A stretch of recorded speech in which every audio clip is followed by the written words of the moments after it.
Welcome to Soul Philosophy, where we journey beyond the surface of existence and explore the hidden dimensions of consciousness, self-mastery, and the mysteries of the inner world. Okay, so today's explainer, it's taking us deep into what you might call a forbidden mystery.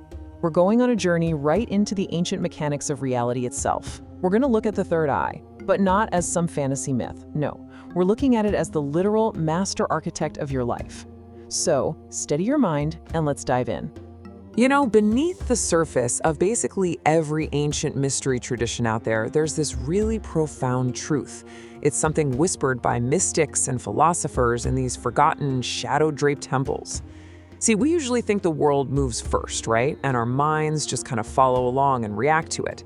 But the awakened, they discover the exact opposite. The inner world is actually the womb where all outer transformation begins. Before anything at all takes form in the physical realm, before you can touch it, before you can live it, it has to first descend from the invisible. It starts as a thought, a vision, a pure possibility. And the crazy thing is you, right in this very moment, are participating in that creation. Initiation 1. Awakening from the unconscious. Let's start by taking a look at the sleeping creator. Okay, let's dive into this. This is the state where the vast majority of humanity resides. Basically, they're acting as sleepwalking creators. The unconscious creator is, in essence, a prisoner to a totally uncontrolled mind. Think about it. When you operate unconsciously, every single fear you repeat mentally literally becomes a command to the universe. Every limiting belief turns into this heavy iron chain, building a reality you never even consciously chose. It's just constructed entirely from inherited beliefs and old, dusty memories. But there is another way, the awakened witness. And this is where your true power lies. The awakened one observes the mind, questions those ancient programs, and actually steps outside the illusion of that inherited reality. So, to actually make that shift, you've got to first observe your own mind. Imagine being like an ancient sage, just sitting in the dark, watching a river flow by. You can't identify with every single thought that surfaces in the waters of your consciousness. Instead, pull back. You have to look at your fears, look at your limitations, and ask yourself this absolutely profound question. Who planted this belief inside me? And then follow it up with this one. Is this truly my vision for my life? Or am I just blindly repeating a reality handed down to me by society, by my past, or by the world? I mean, the sheer power of this kind of self-observation is just staggering, because the exact moment you can truly observe your own mind, you're no longer trapped inside it. You separate from the machinery, you step back, and you become the witness standing right behind the illusion. Initiation 2. Entering the inner temple. We're approaching the gateway to the unseen here. Now, what's really interesting about this is how we need to reframe things.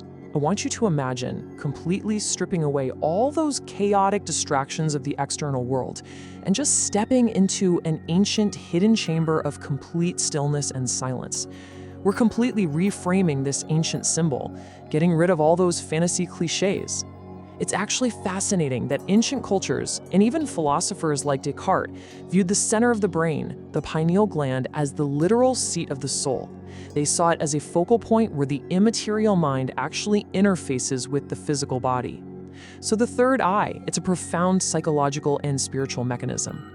Look, your two physical eyes are built to show you what has already manifested, right? They look at solid objects, things that are technically already in the past, materially speaking. But the inner eye, the third eye, it sees patterns, it sees potential, it sees the hidden architecture of consciousness itself. It reveals exactly what has not yet been born into the physical world. Inside this inner temple, way behind the endless, rattling noise of your daily thoughts, there exists a dark cosmic void.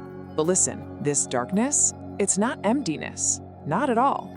It's the exact same rich darkness where seeds germinate beneath the earth. It's the same expansive, deep darkness where stars are born in the cosmos. In this ancient philosophy, darkness is simply the unknown, waiting patiently to become known. It is literally the space of pure, unshaped potential. Initiation 3. the realm before form. Now it's time to learn the mastery of shaping the invisible.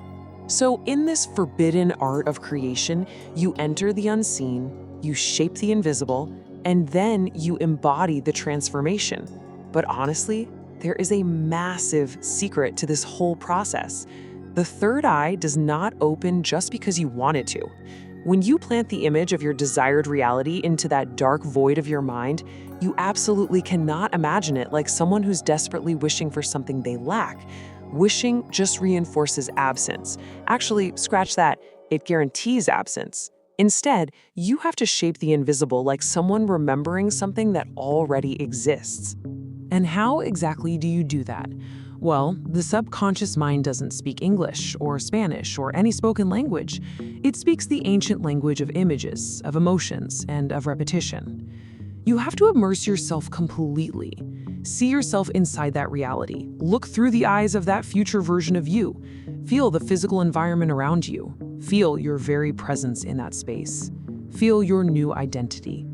You have to experience the reality internally before the external world can even hope to catch up. But here's the catch. You must be fiercely protective of this process. You've got to guard the gate. The world is constantly fighting for your attention, simply because your attention is raw, creative energy. Whatever enters your awareness repeatedly is ultimately what shapes your inner world. You absolutely must protect what you consume, protect what you believe, and protect what you repeat to yourself in the silence of your own mind. Because literally in every single moment, your attention is programming the invisible architecture of your future life. Initiation 4, Becoming the Vision, the Alchemy of Identity. Now, this is where most seekers completely fail. They visualize this grand new life during meditation, and then they immediately stand up and just go right back to their old identity.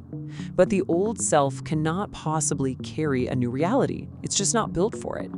To create a new world, the creator has to transform themselves first. So I challenge you to ask yourself, how does a version of me who already lives this reality think? How do they walk into a room? How do they respond to a crisis or a challenge?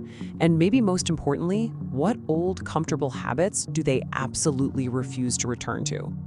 So, the crucial point is, you have to begin becoming that person right now. Not tomorrow, not when the conditions are perfect, right now. When you finally align your daily life with your inner vision, your ordinary actions actually become sacred rituals. Your daily discipline becomes actual magic. Your transformed identity is what serves as the physical bridge between the realm of imagination and solid matter. Initiation 5, the final awakening, mastery over control. You know, true power isn't about frantically trying to control the external universe. That's a trap. It's really about mastering the inner world.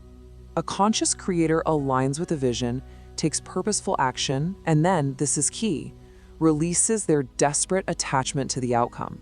Remember the wisdom of the earth. A seed does not become a towering tree by constantly being dug up from the soil just to check if it's growing, right? You plant the vision in the dark soil of the subconscious.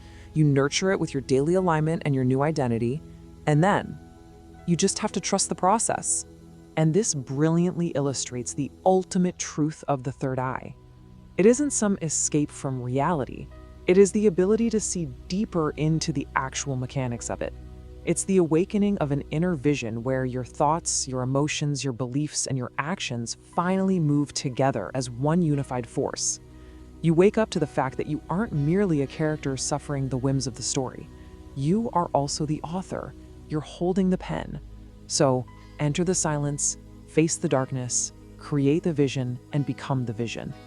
So, before you step back into the physical world today, I want you to ask yourself, what reality are you quietly architecting in the dark of your mind right now?